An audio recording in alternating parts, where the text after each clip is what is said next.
Hello friends, welcome to my YouTube channel. दोस्तों, आज के इस वीडियो में मैं आपके लिए एसएससी एमटीएस में पिछले 2022 में पूछे गए प्रश्न लेकर आया हूं। जीएस से जीएस जीके से संबंधित कुछ महत्वपूर्ण प्रश्न हैं। आइए हम इस वीडियो में इसके माध्यम से देखेंगे कि कौन कौन से टाइप के क्वेश्चन थे जो पिछली बार एग्जाम में पूछे गए थे। तो दोस्तों, हमारा आज का पहला प्रश्न है, 2011 की जनगणना के अनुसार निम्नलिखित में से कौन सा भारत का सर्वाधिक जनसंख्या वाला महानगरीय शहर है। तो दोस्तों, 2011 की जनगणना के अनुसार जो शहर है महानगरीय, वो है दोस्तों मुंबई। ऑप्शन सेकंड इसका सही उत्तर हो जाएगा। ठीक है, अगला प्रश्न देखते हैं। सावी क्वाशियोरकर से पीड़ित है, यह निम्नलिखित में से किसकी कमी के कारण होता है। तो दोस्तों, क्वाशियोरकर जो बीमारी है यह प्रोटीन की कमी के कारण होती है। तो ऑप्शन सेकंड इसका सही आंसर हो जाएगा। अगला प्रश्न देखते हैं। निम्नलिखित मौर्य शासकों में से किसने 261 ईसा पूर्व में कलिंग युद्ध लड़ा था। तो दोस्तों, कलिंग का जो युद्ध था वो 261 बीसी में अशोक ने लड़ा था। ठीक है, इसका सही आंसर हो जाएगा ऑप्शन 2। और दोस्तों, इसका उल्लेख अशोक के 13वें शिलालेख में हमको मिलता है। अगला प्रश्न है, निम्नलिखित में से कौन सा भारत के पूर्वी तट के पूर्णतः आंशिक भाग के लिए एक क्षेत्रीय नाम नहीं है। तो दोस्तों, इसका सही आंसर हो जाएगा मालाबार तट। ठीक है, कैसे होता है दोस्तों, तो मैं आपको बता देता हूं। जैसे ये हमारा जो मालाबार तट है वो केरल के तट को कहा जाता है। ठीक है दोस्तों, ये वाला जो क्षेत्र है आप देखेंगे ये मालाबार तट कहलाता है। ठीक है, इसके अलावा कोरोमंडल तट हम तमिलनाडु के तट को बोलते हैं, इधर वाले को। इससे ऊपर की तरफ जाएंगे दोस्तों तो कृष्णा नदी पड़ती है, कृष्णा नदी से ऊपर महानदी, इन दोनों के बीच का जो क्षेत्र है दोस्तों ये उत्तरी सरकार तट कहलाता है। ठीक है, इसके ऊपर जाएंगे तो दोस्तों ये महानदी से लेकर स्वर्ण रेखा नदी तक का क्षेत्र है दोस्तों, ये उत्कल मैदान कहलाता है। ठीक है, तो ये हमारा दोस्तों सही आंसर हो जाएगा ऑप्शन 4, क्योंकि ये हमारा पश्चिमी तट पर है। ठीक, अगला प्रश्न देखते हैं। श्रम और रोजगार मंत्रालय ने मार्च 2022 में प्रधानमंत्री श्रम योगी मानधन योजना के तहत कौन सी योजना शुरू की थी। तो दोस्तों, ये योजना थी डोनेट ए पेंशन पहल। ऑप्शन फर्स्ट इसका सही आंसर हो जाएगा।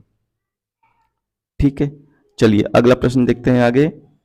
भारत का अंतर्राष्ट्रीय हवाई वाहक है और विदेशी यातायात को संभालता है, जिसमें कार्गो और यात्री सेवाएं दोनों शामिल हैं।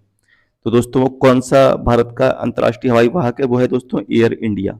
ऑप्शन 4 इसका सही उत्तर हो जाएगा। अगला प्रश्न देखते हैं। रीता गिद्धा नृत्य करती है, तो यह नृत्य शैली किस राज्य से संबंधित है। दोस्तों, गिद्धा पूछा गया है कि किस राज्य का लोक नृत्य है। तो दोस्तों, यह पंजाब का लोक नृत्य है। ऑप्शन फर्स्ट हमारा सही उत्तर हो जाएगा। अगला है, यूईएफए यूरोपीय फुटबॉल चैंपियनशिप 2020 की विजेता टीम कौन थी। तो दोस्तों, इसकी विजेता टीम थी इटली। ठीक है, ऑप्शन 4 इसका सही आंसर हो जाएगा। अगला प्रश्न देखते हैं। भारत की सीमा म्यांमार से लगती है, तो दोस्तों म्यांमार से लगती है पूर्व में। ठीक है, भारत की जो सीमा है वो म्यांमार से कहाँ लगती है, पूर्व में, यहां से लगती है।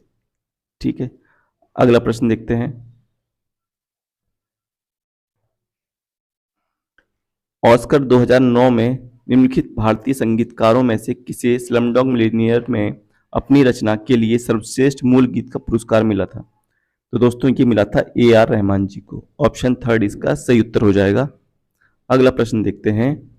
निम्नलिखित में से 1947 का कौन सा अधिनियम ट्रेड यूनियनों के साथ साथ वैयक्तिक कामगारों के संबंध में भारतीय श्रम कानून को विनियमित करता है।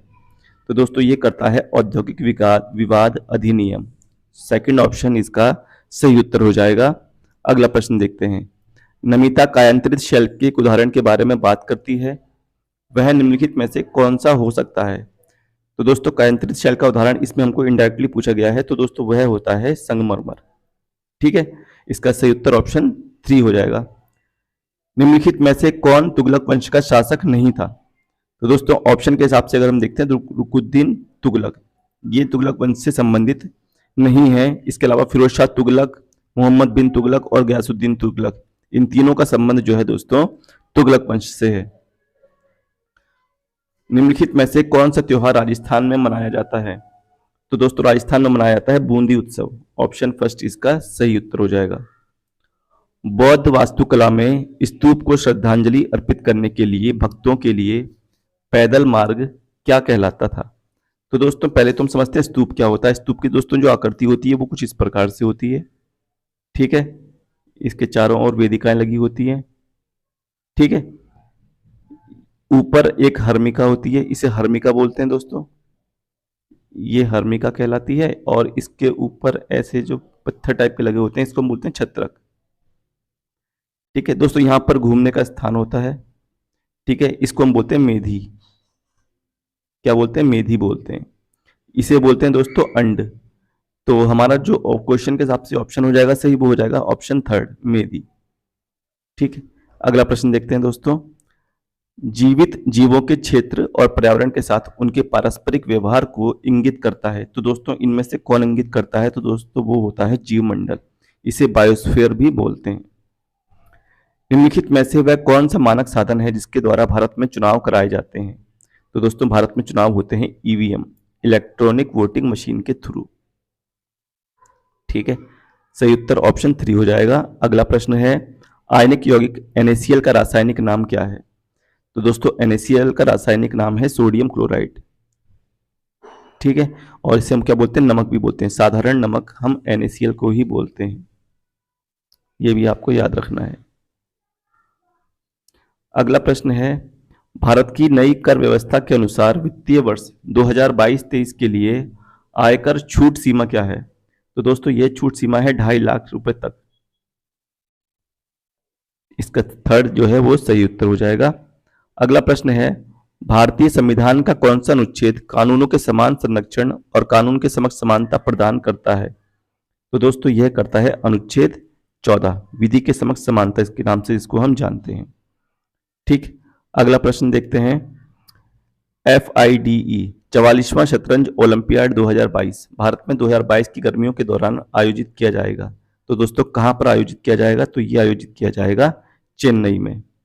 ऑप्शन फोर्थ इसका सही आंसर होकर जाएगा। निम्नलिखित में से किसे आदिवासी नृत्य शैली गुसाडी को जीवित रखने के लिए 2021 में पद्मश्री से सम्मानित किया गया था? तो दोस्तों यह किया गया था कनक राजू को। ऑप्शन थर्ड इसका सही आंसर हो जाएगा। निम्नलिखित में से कौन फरवरी 2022 में जवाहरलाल नेहरू विश्वविद्यालय भारत की पहली महिला कुलपति बनी? तो दोस्तों यह बनी थी शांति श्री धूलीपुड़ी पंडित। ऑप्शन फर्स्ट इसका सही आंसर है।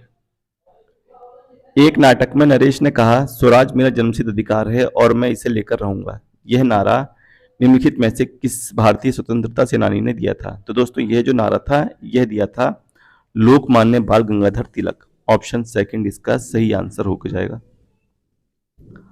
अगला प्रश्न है, निम्नलिखित भारतीय लेखकों में से किसने भारत के राष्ट्रवादी आंदोलन के दौरान प्रसिद्ध उपन्यास गोरा लिखा था? तो दोस्तों गोरा उपन्यास था रविंद्रनाथ टैगोर जी का। ऑप्शन थर्ड इसका सही आंसर हो जाएगा। उम्मीद करता हूं दोस्तों आपको ये क्वेश्चन पसंद आए होंगे और इसी तरह के क्वेश्चंस लेकर मैं फिर आऊंगा। तब तक के लिए धन्यवाद दोस्तों।